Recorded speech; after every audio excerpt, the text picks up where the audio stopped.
Boa noite. A cada minuto nascem no mundo 18 bebês com algum problema de formação. 91% deles com a síndrome de Down, causada pela cópia de um cromossomo extra, que resulta em problemas na forma como o corpo e o cérebro se desenvolvem. No final dos anos 50 do século passado, quando a síndrome foi classificada, a expectativa de uma pessoa com Down era de apenas 15 anos.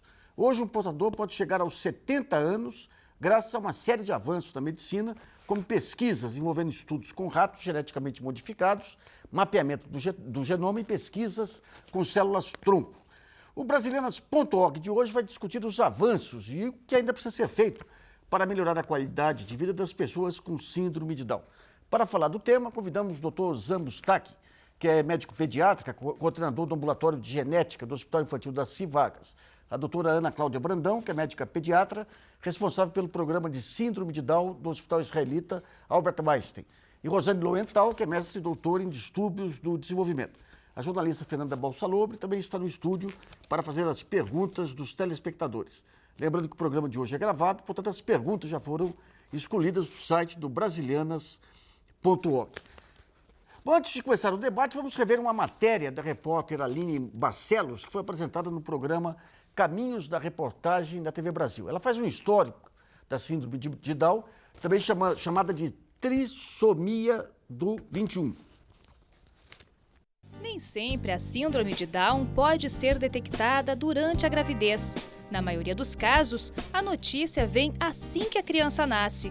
Os pais admitem que no início não é nada fácil lidar com um bebê diferente. Então você tem um impacto, porque você espera ter um filho que não tenha problemas e, na verdade, você tem um filho com problemas que logo parece para você assim, o que vai ser? O que vai acontecer? Quer dizer, eu vou dar conta? O número de cromossomos das células de uma pessoa é 46, 23 do pai e 23 da mãe. Portanto, os cromossomos somam 23 pares. Em 1958, o geneticista Jerome Legene percebeu que no caso da síndrome de Down, há um erro na distribuição dos cromossomos. Nesse caso, ao invés de receber 46, as células ganham um a mais, somando 47 cromossomos. Este cromossomo a mais se liga sempre ao par 21, daí o termo trissomia do 21. Muito usado para se referir à ocorrência da síndrome. O que nós fizemos de errado, né? Por que aconteceu com a gente? Será que nós falhamos em alguma coisa? E não, nada disso. Né? É um acidente genético, não tem falha, não tem nada disso. Então, a gente vê que quanto mais velha é a genitora, maior a idade, então maior é a chance de você ter filho portador de síndrome de Down. E no adolescente, na mãe adolescente também. Uma característica bastante comum das pessoas que têm síndrome de Down é o excesso de peso, muitas vezes por causa de disfunções da glândula tireoide. Uma pessoa com hipotireoidismo, ou seja, com alteração da glândula tireoide, que é uma alteração muito frequente no Down, ele tem o metabolismo mais lento, consequentemente ele é mais gordinho, ele é geralmente sobrepeso e tem uma estatura mais baixa. Outras características em comum são a palma da mão com uma linha cruzada, a boca pequena, a pele na nuca em excesso, os olhos amendoados, os membros pequenos e o tônus muscular fraco. A criança com síndrome de Down, a característica dela é a hipotonia, ou seja, ela é mais molinha, então a gente tenta melhorar esse tônus para que ela possa adquirir as etapas do desenvolvimento na idade correto. A questão escolar é uma das principais dificuldades que encontram. A lei no Distrito Federal, por exemplo, obriga a matrícula em escolas regulares. É o que acontece neste Centro de Ensino de Brasília. Mas nem sempre a lei vale para escolas particulares. É muito difícil isso. Porque assim, a pessoa, vamos, aceita. Mas não adianta também você falar em inclusão e você largar lá dentro uma sala, um menino, sabe, ninguém dá nem atenção. Aos poucos, os conflitos comuns da convivência com o Down vão sendo resolvidos e dão lugar a uma intensa troca de afeto, porque não há limite para a amorosidade dessas crianças. Eles não poupam beijos, abraços Carinhos. Esse é um tema batuta aí que eu tenho muito orgulho de trazer aqui para os brasileiros. Eu queria ver primeiro com o doutor Zamus, tá? Um levantamento do estado da arte hoje, das pesquisas mundiais, em torno da síndrome de Down. Bom, vamos lá. Hoje, no mundo, utiliza-se basicamente um modelo animal, que é um camundongo trissômico, que tem uma estrutura cromossômica que se equivale, nós chamamos de homólogo, ao cromossomo 21, que no camundongo é o cromossomo 16. Obviamente não é o cromossomo 16 inteiro, mas é uma sequência, um pedaço dele. Esse camundongo é utilizado para pesquisa. O que se faz hoje da correlação do camundongo para com a pessoa com síndrome de Down? Estuda-se basicamente a capacitação de memorização, a tentativa de reduzir o comprometimento vinculado com uma doença neurodegenerativa que é definida como like Alzheimer ou similar a Alzheimer, que é muito mais prematura nas pessoas com síndrome de Down, a mesma coisa nesse camundongo, e esse é o foco que mais se atém hoje. E recentemente existe uma tentativa que já foi abordada pelo professor Leger desde 59, na inibição do excesso do material cromossômico. De tal forma que, como nós sabemos, a mulher tem 2X. Um X que nós classicamente vimos, um cor-de-rosa e o azul, um que veio do pai e outro da mãe. E a mulher tem um X que é inibido, enquanto que o outro está ativado. E, em determinado momento, há uma reversão. O inibido passa a ficar ativado e vice-versa. Ao descobrirmos como é este mecanismo, nós entendemos a possibilidade de ocorrer a mesma coisa na trissomia do 21. Como hoje nós temos técnicas que nos permitem definir claramente o cromossomo 21 em excesso, que está no indivíduo com trissomia do 21, ele é do pai ou da mãe? Nós temos condições de definir quando ele é do pai e quando é da mãe. E quando nós conseguirmos marcar este cromossomo, nós teremos como inibir essa atividade. E recentemente, isto foi aproximadamente atingido em células de cultura de camundongos, mas ainda em células de cultura, em meio de cultura. Agora, isso não foi no camundongo. Em termos práticos, isso significa que pode haver alguma prevenção, mas é antes do feto ser gerado? Em que parte da gravidez que se interfere? Essa ideia é uma ideia correlacionada com o momento quando você caracteriza a expressão da trissomia do 21. Ela pode ser feita pré-concepcional. De fato, nós podemos pegar o espermatozoide, pegar o óvulo, né, juntar no laboratório, nós temos um embrião. Entendi. Antes de implantá-lo, nós temos técnicas hoje suficientemente rigorosas que permitem caracterizar que esse embrião, pré-concepcionalmente, portanto não colocado no útero da mãe, ele tem a trissomia ou não tem. Então, nessa situação nós poderíamos atuar. Ou numa situação mais tardia. Eventualmente, quando se faz um diagnóstico intrauterino, por uma punção de víleo curial ou uma punção de líquido amniótico, que são as duas técnicas que permitem a certeza absoluta de uma determinação de um feto com a trissomia 21. Então, talvez, nesse momento, poderia ter sido uma situação que se propusesse, no momento mais longo, mais tardio, a usar essa tecnologia, se é que nós conseguimos este modelo que nós ansiosamente esperamos. Tá firme, então. Vou perguntar para a doutora Ana Cláudia, do ponto de vista, que a gente está discutindo aqui os avanços da medicina, né? Em relação a essa questão da maneira de trabalhar as crianças com síndrome de Down, o que houve dos anos 50 para cá, em termos de novos métodos? Na verdade, assim, os avanços da medicina para a população em geral, tudo que faz com que a nossa vida melhore, também melhora a vida das pessoas com síndrome de Down. As pessoas com síndrome de Down, elas não têm patologias diferentes das nossas.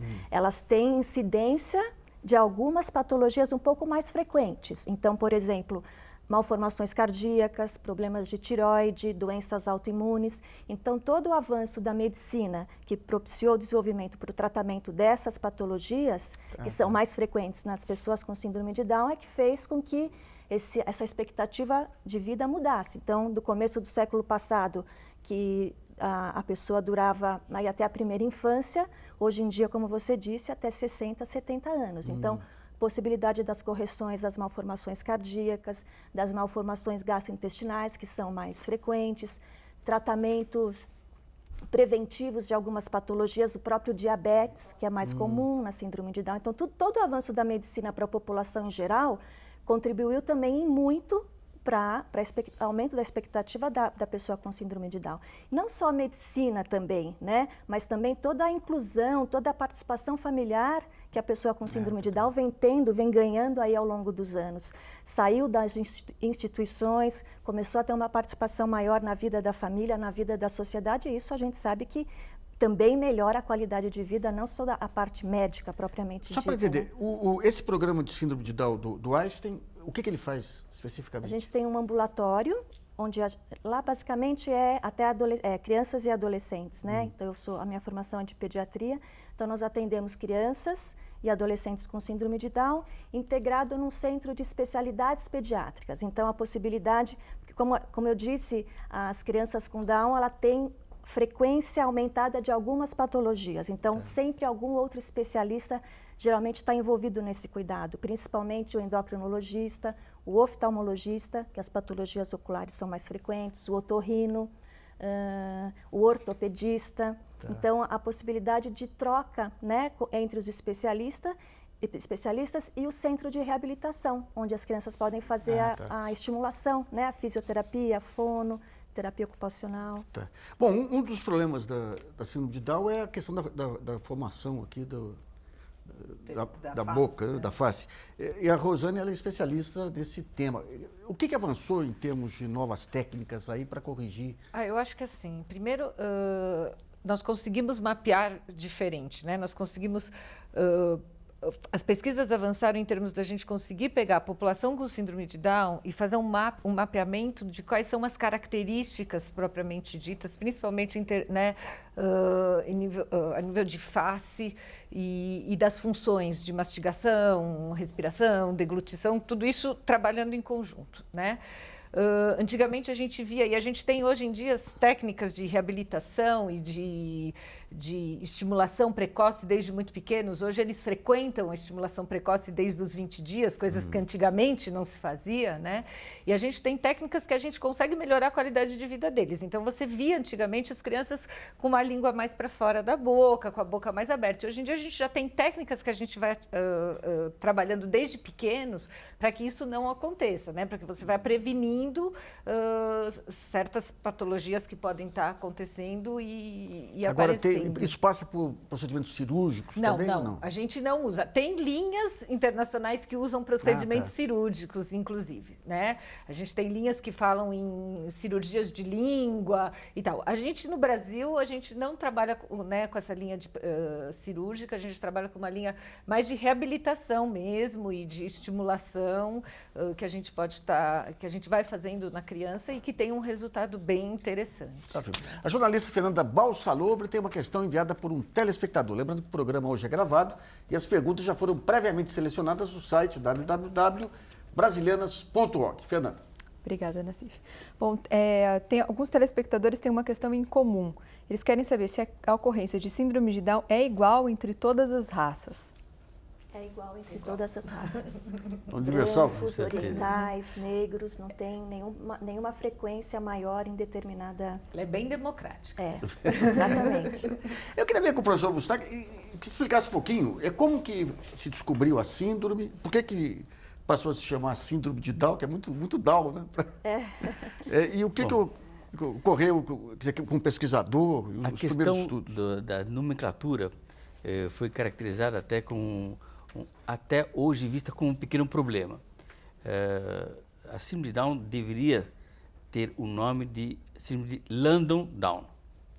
Por quê? Porque a pessoa, né, que melhor descreveu o fenótipo, em 1866, chamava-se John Langdon Down, que era um médico que trabalhava em Londres e que cuidava de pessoas que apresentavam um diagnóstico curioso que era idiotia. Era um nome extremamente agressivo para o nosso momento, sim, mas naquele momento era um nome próprio para pessoas que apresentavam problemas de caráter intelectual, no momento chamado de mental, de retardo mental ou idiotia. Este médico, voltando da Índia para a Europa via terra, ele passa subindo a Índia, passando por um país que chama-se Mongólia. Ele observou pessoas baixinhas, gordinhas, com cabelo preto, olhos puxados. E ele lembrou imediatamente das pessoas que ele cuidava, que se assemelhavam. Então ele correlacionou aquela idiotia com um comprometimento mongólico. Então ele vinculou isto. E isto perdurou de 1866 até 1959, quando Lejeune, em 54, é que foi feito o primeiro cariótipo humano. Em 54, na cidade de Denver, caracterizou-se que o ser humano tinha 46 cromossomos em cada um dos núcleos de suas células. Em 1959, o professor Lejeune, que trabalhava com as pessoas com comprometimentos intelectuais, ora chamadas também de idiotia mongólica, resolve fazer o cariótipo desse grupo e de outras pessoas também. Porque o Lejeune descreveu não só a trissomia 21, mas outras anomalias cromossômicas também. Mas ele acaba caracterizando que estas pessoas tinham um cromossomo extra de número 21. Então, o par 21 não era um par, era uma trissomia, eram 3 cromossomos.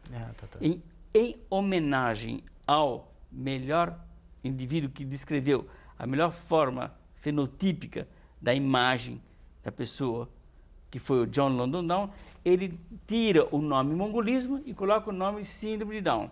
E ele colocou pessoalmente para nós o seguinte: eu errei. Por que eu errei? Na década de 50, fim de 50, a língua mais falada no mundo de maior referenciamento era o francês. Ele nunca acreditou que houvesse um anglicismo imposto, de certa forma, indireta ou até direta, pela música e pelos Beatles, na década de 60. Então, o anglicismo, que tomou muita força no planeta, gerou, neste atual momento, e desde então, um pequeno preconceito em cima da nomenclatura Down. E, infelizmente, algumas pessoas não sabem que Down é sobrenome de uma pessoa. Então, eles colocam síndrome de Down, caracterizando síndrome para baixo, do Down americano.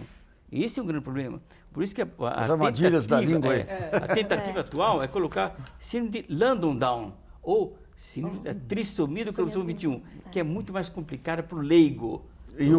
E quem tiver síndrome de Down não vai conseguir também. Pois é, é muito mais chamado de Langdon Down, que é mais pertinente, que caracteriza um nome e um sobrenome. Daí está a nomenclatura de Down. Bom, nós vamos fazer um intervalo e voltamos daqui a pouquinho.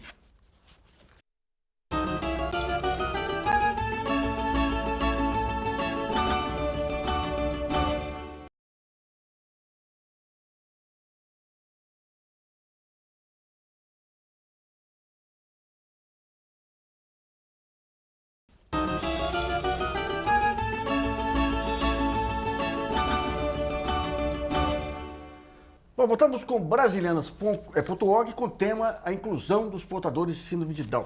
Recebemos aqui em São Paulo o médico geneticista Zan Mustaki, a médica pediátrica Ana Cláudia Brandão e a doutora em distúrbios do desenvolvimento Rosane Lowenthal. Neste segundo bloco, vamos falar das pesquisas feitas para melhorar o dia a dia dos pacientes com síndrome de Down.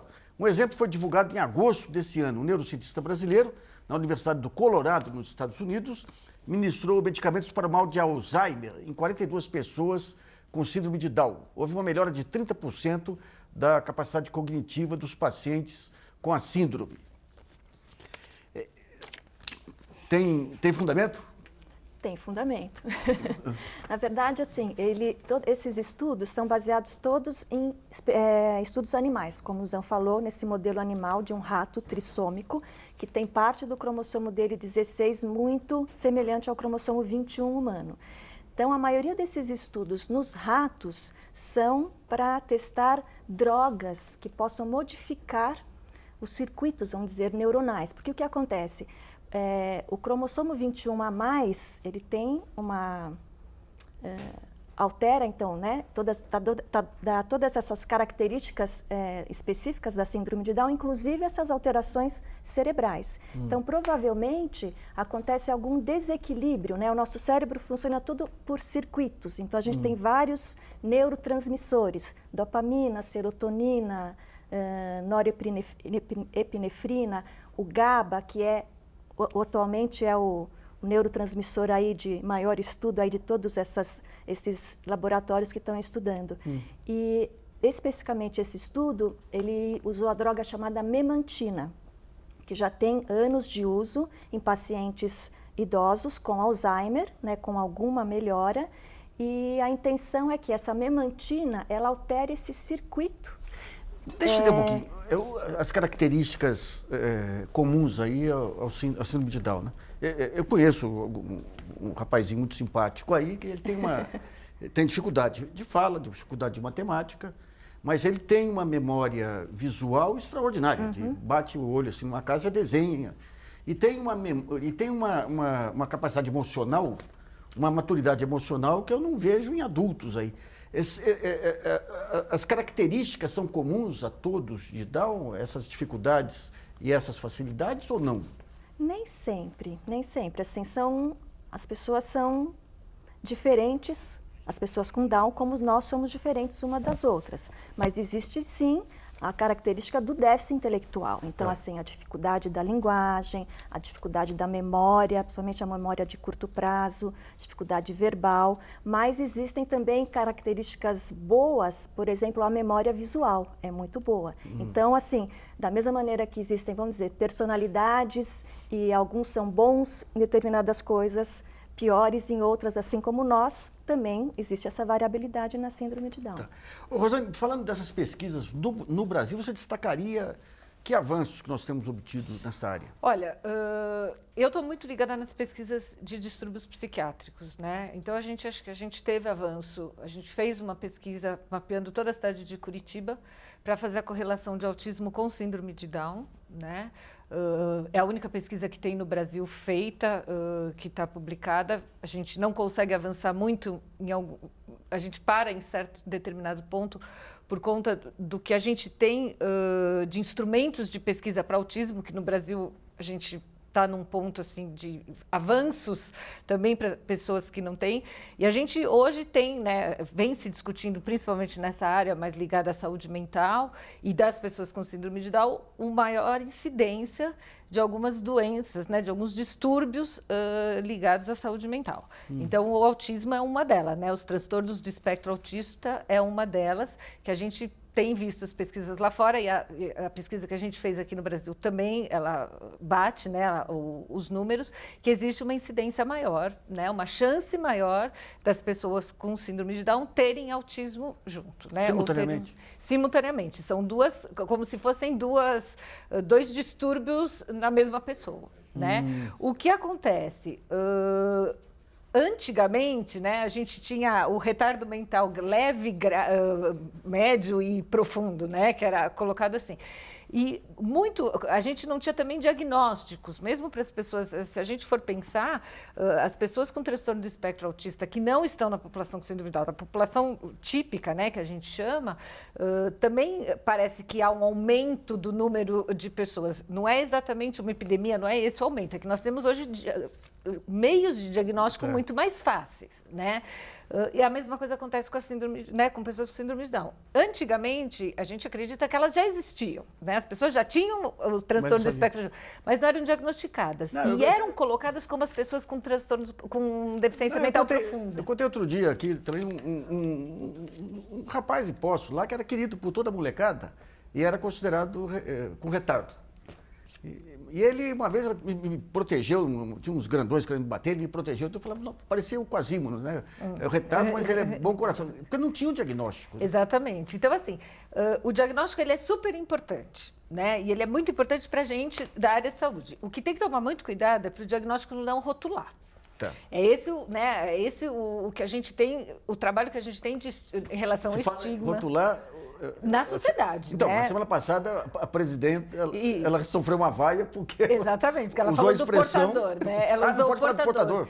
Porque o portador, a sensação, né? O que vem se discutindo há alguns anos é como se você pusesse uma mochilinha nas costas e você porta. Não é que você porta, você tem. Você, né? É uma característica. Tá. Então, a pessoa com síndrome de Down, ela, do mesmo jeito que a gente tem a pessoa com olho azul, com, né? O que usa óculos, A vaia foi por causa do portador. Foi por causa do portador. Então, nós vamos sofrer uma vaia aqui na abertura. Mas a gente corrige a partir do meio do segundo bloco, né? Na questão do portador, mas é isso. Doutor Mustak, em termos de pesquisa genética, quais são os centros aqui no Brasil que estão alinhados aí com a pesquisa internacional? Bom, vamos lá. Nós temos a USP, que é um centro de referência, nós temos a Santa Casa, que é um centro de referência. A genética, propriamente dita, ela não tem ainda um embasamento de pesquisa. O que ainda existe é um envolvimento de pesquisa clínica em síndrome de Down. Por que isso? Porque o Brasil teve a oportunidade de concentrar uma população Down em vários serviços e essa população Down deu a oportunidade dos profissionais caracterizarem eventos que não foram observados fora do país. Então, por exemplo, nós sabemos, e foi aqui no Brasil que foi definido, que o indivíduo com síndrome de Down tem maior incidência de cálculo na vesícula biliar. Olha só. Nós sabemos que o indivíduo com síndrome de Down tem menos parasitose intestinal. Nós compartilhamos com a USP o trabalho que definiu que a pessoa com síndrome de Down tem menos chance de desenvolver câncer sólido, tal qual osso, fígado, sistema nervoso. Só uma curiosidade, o universo pesquisado tinha quantas pessoas aí? Na época, nós devíamos estar com 5.000 e poucos. Hoje, nós estamos com 6.400 pacientes em acompanhamento. Olha só. Todos de São Paulo? Todos de São Paulo. Tá. Todos que competem ao serviço do Hospital Infantil da Civagas e ao CPEC, que é o Centro de Estudos e Pesquisas Clínicas, que nós trabalhamos. Tá. Então, vinculando esses dois serviços, nós temos esse número e que nós compartilhamos com outros serviços. Nós não achamos que tem que ficar centralizado num único ponto. Então, nós compartilhamos com Santa Casa, com Einstein, com USP.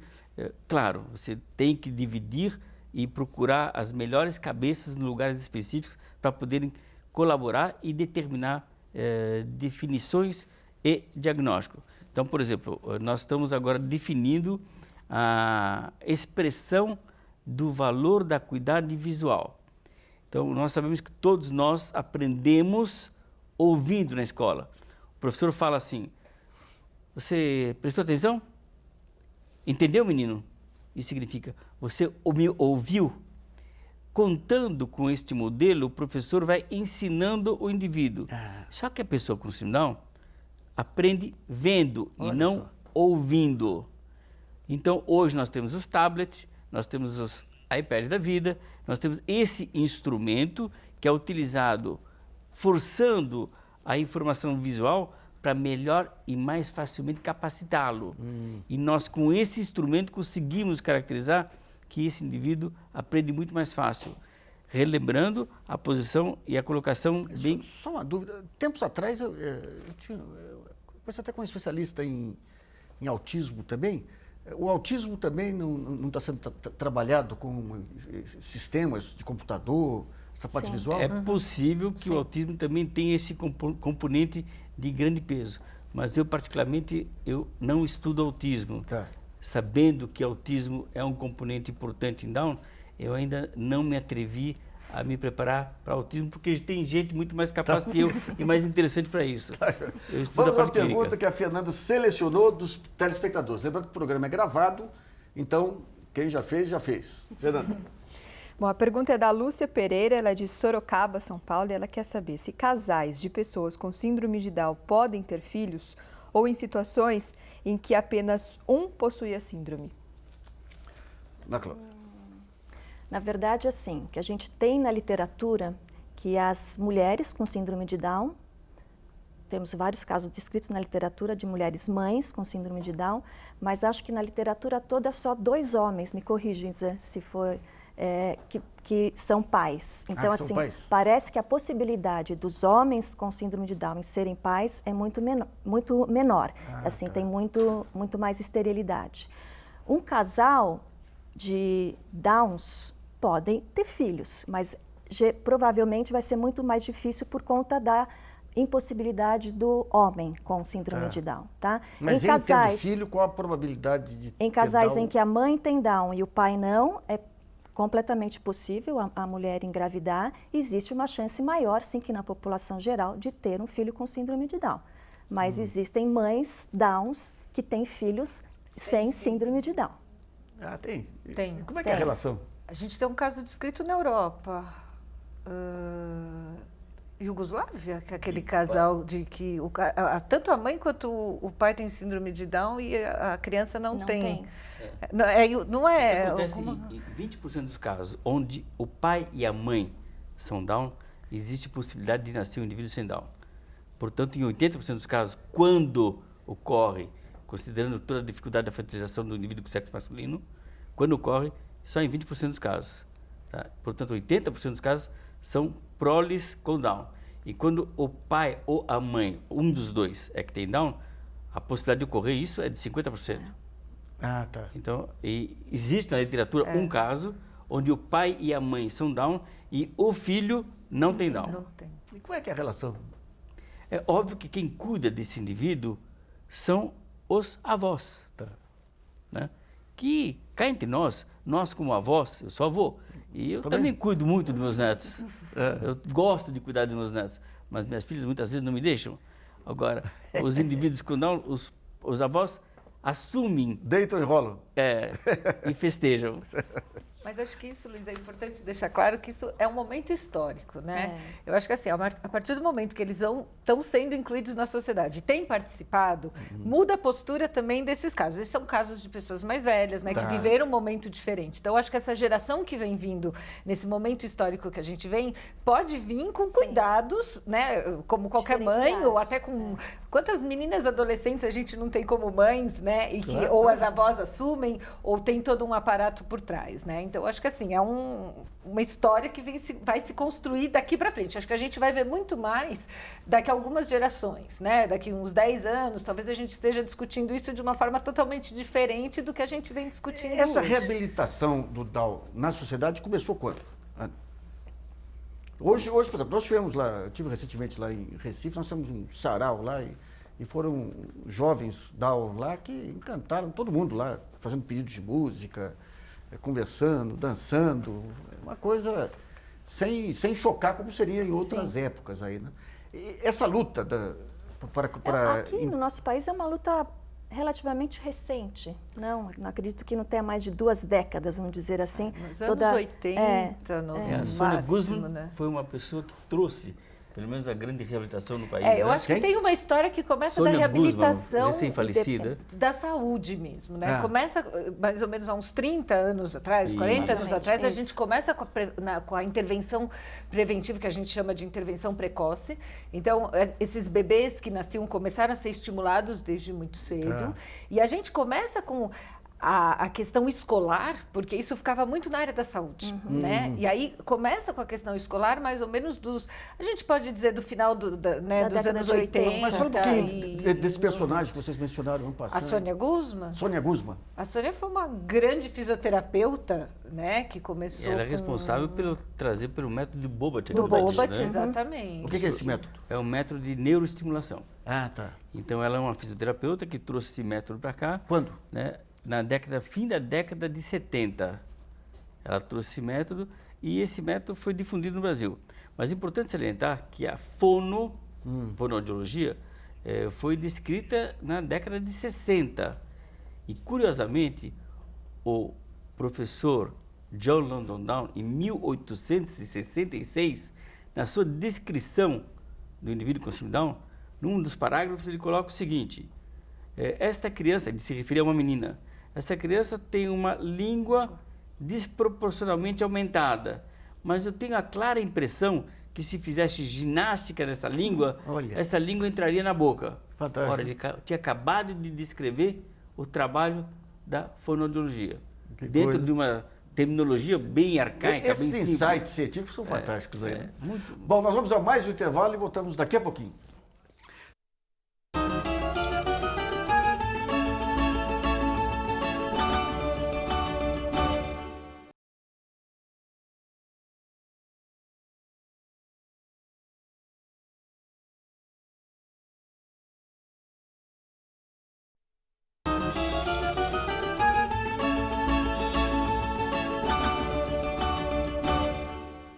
Bom, Brasilianas.org está de volta com o tema inclusão da síndrome de Down. Antes de voltarmos para o debate, vamos ver uma matéria da repórter Jaline Nascimento, exibida no programa Para Todos da TV Brasil. Ela mostra uma iniciativa de sucesso de inclusão da síndrome por meio do teatro. Vamos ver. Essa história começou na PAI de Niterói, em 80, que eu fui trabalhar lá. E eu vi que a turma, os adolescentes e adultos, não andavam sozinhos, não eram independentes. Nós começamos a sair na rua com 2 no máximo, nunca mais de 2, porque a gente queria ensiná-los a pegar um ônibus, a falar num telefone. E quando eu voltava para a instituição, eu transformava tudo o que tinha acontecido na rua para um grupo maior de 40. Foi assim que as mais diversas situações do nosso cotidiano, tristes, polêmicas, engraçadas, eu tenho muito dinheiro. viraram peças de teatro. E aí surgiu a oficina Teatro Novo, voltada para a formação de atores com deficiência intelectual e síndrome de Down. Então hoje nós somos uma oficina no Cacilda Becker e aqui no Aeroclube Charitas, com quase 60 amigos fazendo teatro. O que é, mãe? Sabe que você tem? Síndrome de Down. A minha agenda está lotada, sabe? Porque do teatro eu faço tudo, sabe? Aqui é a minha vida, aqui é a minha casa. Com o sucesso do trabalho, o grupo também virou Companhia Teatro Novo. Os 15 atores que mais se destacam nas aulas fazem parte da turma. E este ano a companhia ganhou um presente. O Teatro Novo foi um dos 5 vencedores do Prêmio Rio Sociocultural. Premiação criada pela Secretaria Estadual de Cultura do Rio de Janeiro para estimular e divulgar iniciativas de inclusão social. Por onde passa, o grupo surpreende e emociona. As apresentações acontecem ao longo de todo o ano, de norte a sul do país. Fernanda também está feliz da vida. Uma emoção muito grande. Chega a dar um frio na barriga. A gente está interagindo com ele. É uma emoção adrenalina pura. A gente é uma família. Por isso, quando a gente está no palco, a gente rompa barreiras, com muita gente aqui, vendo a gente, aplaudindo a gente. E isso pra gente vai ficar na nossa memória para sempre. Eu acho que isso aí é um exemplo de que sempre se pode fazer mais alguma coisa. Gente, estou muito emocionada. A gente tem umas 6 peças muito bacanas para mostrar para vocês. Nada de pena, nada de tristeza, a gente é muito alegre, né?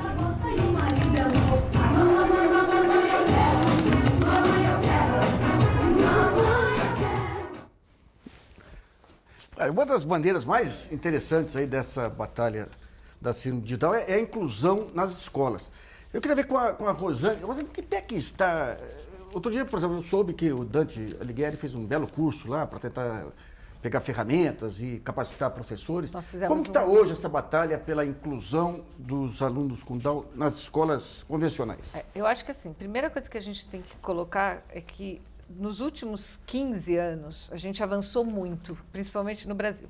Então, assim, com legislação, né? Então, assim, a legislação ela já é a favor das pessoas com deficiência de estarem frequentando as escolas regulares de norte a sul, particular, pública, né? Não importa que, né, escola, instituição escola educacional, é obrigação dos pais colocar os seus filhos na escola regular. É assim que a legislação né, determina.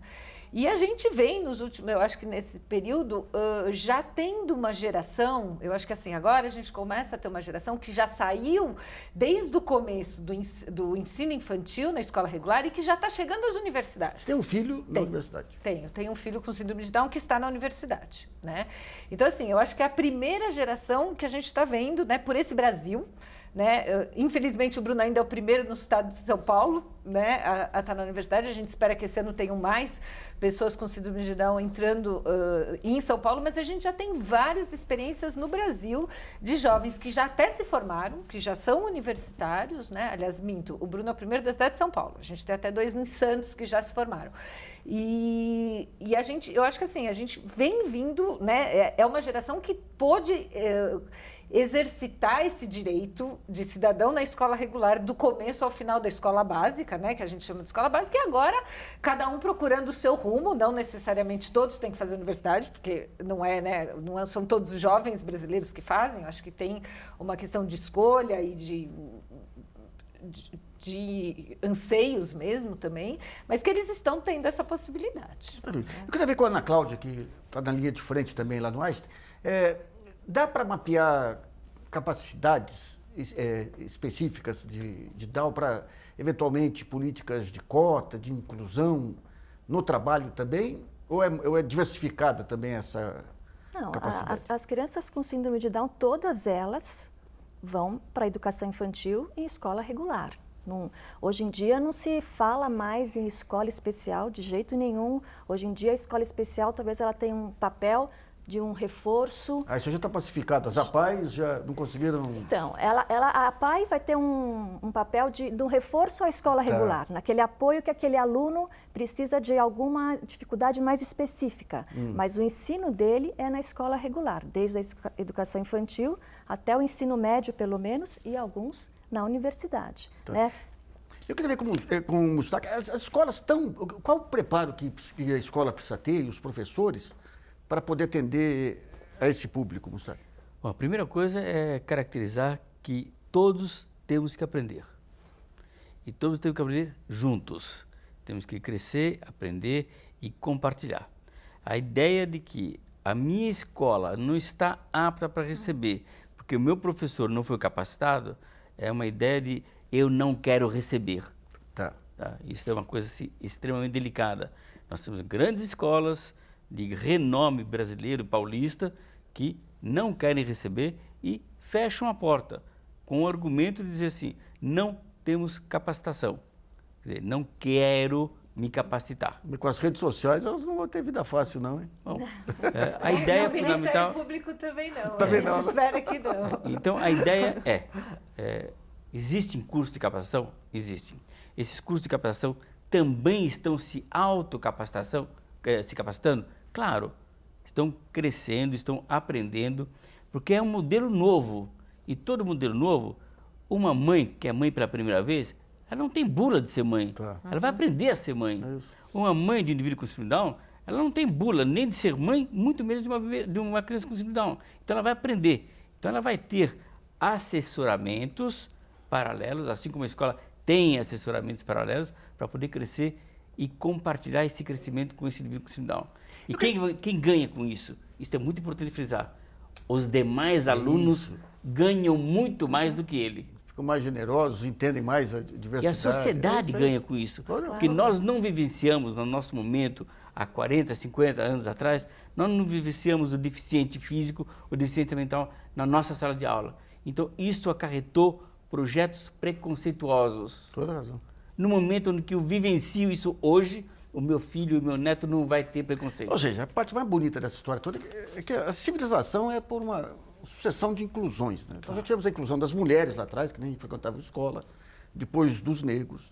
E agora você tem a população mais vulnerável, que é o deficiente. Né? Eu queria ver com a Rosane, que tem a experiência, como é que foi essa questão do aprendizado?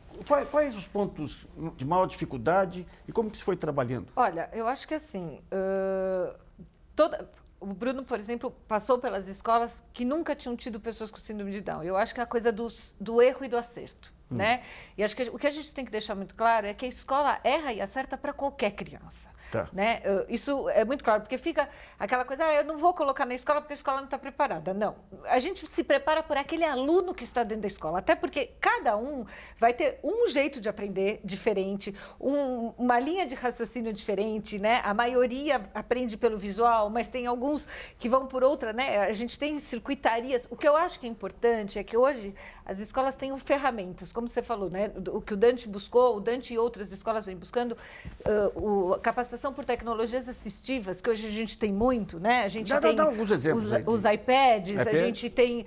e tem programas que podem facilitar isso, né? Facilitar a vida de pessoas com deficiência e com deficiência intelectual mais ainda, né?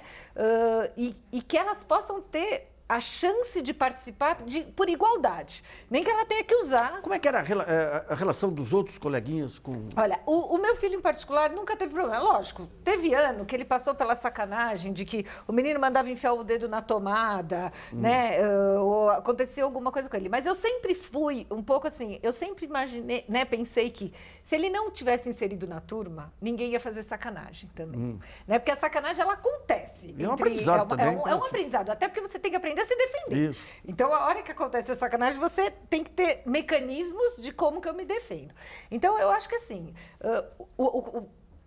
o trajeto que o Bruno fez e durante o ensino, né, básico, ele passou por 3 escolas grandes de São Paulo, a gente não teve problemas. Não posso te dizer que foi fácil. Não foi fácil. A gente batalha e batalha hoje. Quando nós entramos na universidade, quando ele foi, prestou vestibular e entrou na universidade, é um outro aprendizado que a gente está aprendendo também, né? Então, assim, 80 alunos numa sala, com aquelas aulas que entram, com provas completamente... E a gente está fazendo esse aprendizado aos poucos, e é um aprendizado para os professores, é um aprendizado para a gente, é um aprendizado para ele. Mas eu acho que assim, o mais importante é que a gente percebe e a gente vê que os ganhos existem e são sólidos. Tá. Então, assim, o Bruno sempre estudou em colégio grande, não foi tão difícil entrar numa faculdade grande. Então, entrar numa sala de 80 não foi tão complicado, porque ele já tinha uma de 35.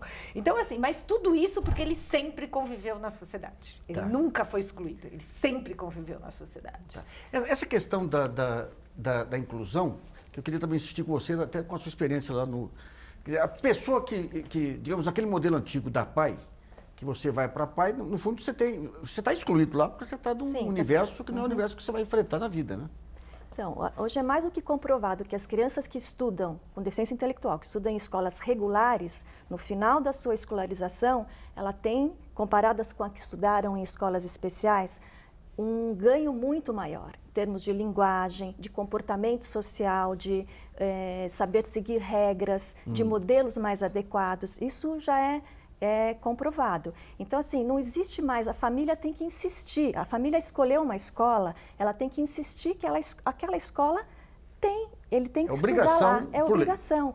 Então, acho que muitas famílias ficam com um pouco de medo até de insistir. Eu aconselho que se ela escolheu aquela escola, se é aquela escola que combina com a família, quando a gente escolhe a escola para qualquer filho, a gente escolhe pensando nos princípios da escola, no seu projeto pedagógico, e se serve para determinado filho, tem que servir, geralmente para a família toda. Então, se você escolhe aquela escola, ela tem que receber o seu filho e fazer um bom trabalho. Né? Eu também tenho uma experiência pessoal de que o meu filho estudou numa escola até o 9º ano. Fizeram um projeto super bom, ele também tem síndrome de Down, e quando ele chegou para o ensino médio, não sei se por insegurança, não sei se por falta de vontade, falaram assim, não, ele não vai fazer ensino médio. Como ele não vai fazer ensino médio? É óbvio que ele vai fazer ensino médio. E a gente insistiu nessa própria escola. Então, muitos conselhos assim, não insista nessa escola porque ele vai ser maltratado, ele vai ser... Não, aquela escola a gente acreditou até agora, a gente acredita. Não existe, existe a dificuldade, porque é um trabalho novo de ensino médio, mas não a impossibilidade. Né? Então é diferente ser difícil e ser impossível. Quem é educador é educador. É educador, exatamente. Vamos a outra pergunta selecionada pela jornalista Fernanda Balsalubre. Bom, a Marli, e também tem um outro telespectador aqui que gostaria de saber em relação a isso, ela queria saber se existe algum exame durante a gestação que diagnostique que o bebê nascerá com a síndrome e, caso positivo, existe tratamento para reverter? Bom, nós já colocamos que existem 2 exames que determinam a certeza do comprometimento cromossômico do embrião ou do feto. Esses exames são, o primeiro deles é punção de vílio coreal com estudo citogenético deste material colhido. E o segundo é punção do líquido amniótico, que também vai estudar as células sobrenadantes e vai estudar os cromossomos dessas células, no núcleo dessas células. Então, esses 2 exames são exames absolutamente assertivos, que dão 100% de certeza se tem ou se não tem síndrome de Down. Agora, até nascer, não tem o que fazer. Bom, o que eu posso oferecer para esse bebê? Esta é a grande pergunta. Porque vem essa pergunta, por que eu vou fazer esse diagnóstico se eu, teoricamente, não teria o que fazer? Eu tenho que fazer muita coisa. Eu tenho como preparar essa mãe, preparar o casal, preparar o ambiente e mais. Eu tenho como investir em situações morfoanatômicas que reconhecidamente são mais frequentes. Eu vou traduzir esse termo morfoanatômicas. Cardiopatia congênita, defeitos cardíacos, defeitos digestivos, malformações nefrourológicas, renais, outras malformações que podem ser detectadas durante a gestação por um estudo ultrassonográfico bem feito, que nós chamamos de morfológico fetal, podem nos caracterizar eventos onde eu posso oferecer uma melhor qualidade de atendimento intragestacional. Operar? Às vezes até operar. Dependendo da malformação, existem cirurgias fetais hoje. Ou, quando eu receber essa criança, imagine que eu tenho uma criança com diagnóstico de uma cardiopatia congênita. Eu vou programar essa cirurgia para uma cesárea, porque esse bebê não vai ter como suportar um parto normal. Então, eu já vou facilitar a qualidade de sobrevida dessa criança e um adequado momento de nascimento. Eu vou ter uma equipe programada para recebê-lo de uma forma adequada. Então, isto é só para favorecê-lo. A ideia de se fazer esse diagnóstico é na ideia de favorecer esse indivíduo. Muito bom. Nós não temos cura, mas nós temos como favorecê-lo num contexto clínico de uma forma muito boa. Bom, Brasilianas.org sobre a inclusão de síndrome de Down termina por aqui. Eu agradeço a participação de Zé Mustak, que é médico pediatra, coordenador do ambulatório de genética do Hospital Infantil da Civagas, da Ana Cláudia Brandão, que é médica pediátrica responsável pelo programa da síndrome de Down do Hospital Israelita Albert Einstein, e Rosane Lowenthal, que é mestre e doutora em distúrbios do desenvolvimento. Você que nos assiste, muito obrigado. Não deixe de participar do site www.brasilianas.org, mandando perguntas, trabalhos e vídeos. Esse espaço aqui também é seu. E nós voltamos na próxima segunda-feira, às 8 da noite. Até lá.